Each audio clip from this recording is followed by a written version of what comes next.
দিয়ে পারছি না। মাননীয় প্রধানমন্ত্রীর পরিবারকে জড়িয়ে যারা অশ্লীল আচরণ করেছে, উনি এখনো বিচার চান নাই, আমি তার পক্ষে তাদের বিচার চাই।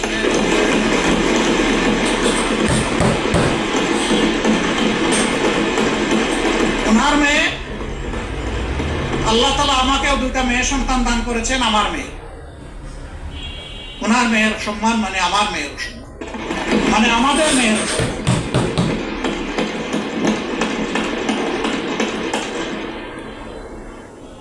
এই ইতর প্রাণীগুলা কারা, তাদেরকে নির্মোহভাবে খুঁজে বের করা হোক। প্রিকনসিভ কোন আইডিয়া থেকে নয়, প্লেইং গেমের জায়গা থেকে নয়, ভেরি ট্রান্সপারেন্টলি এটা বের করে আনা।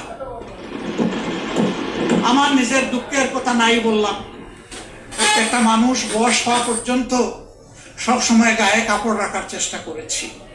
মা বাপ যেটুকু পেরেছেন, আমি এখন যেটুকু পারি সামর্থ্যের আলোকে। তা আমার যে কতবার কাপড় চোপড় খুলে ফেলে, নিজেরটা আমি কারে বলব? মাননীয় স্পিকার, কি শিখাচ্ছি, কাদেরকে প্রশ্রয় দিচ্ছি? মনে রাখবেন, আমাদের কেউ যদি এদেরকে প্রশ্রয় দেয়, একদিন এরা আমাদেরও কাপড় নিয়ে টান দেবে। এই নোংরা ধারা বন্ধ হওয়া উচিত। এর অস্ত্র সরকারের হাতে, আমরা সরকারকে পূর্ণ সহযোগিতা করব। সকল টেকনোলজি কাজে লাগিয়ে প্রথমত বলবো যে এই নোংরামি বন্ধ করার পথ বাহির করুন, গোটা ফিল্টার করে আউট করুন। তারপরে বলবো ইনসিডেন্টালি ওর অ্যাক্সিডেন্টালি কিছু হয়ে গেলে সেইটার কঠোর ব্যবস্থা।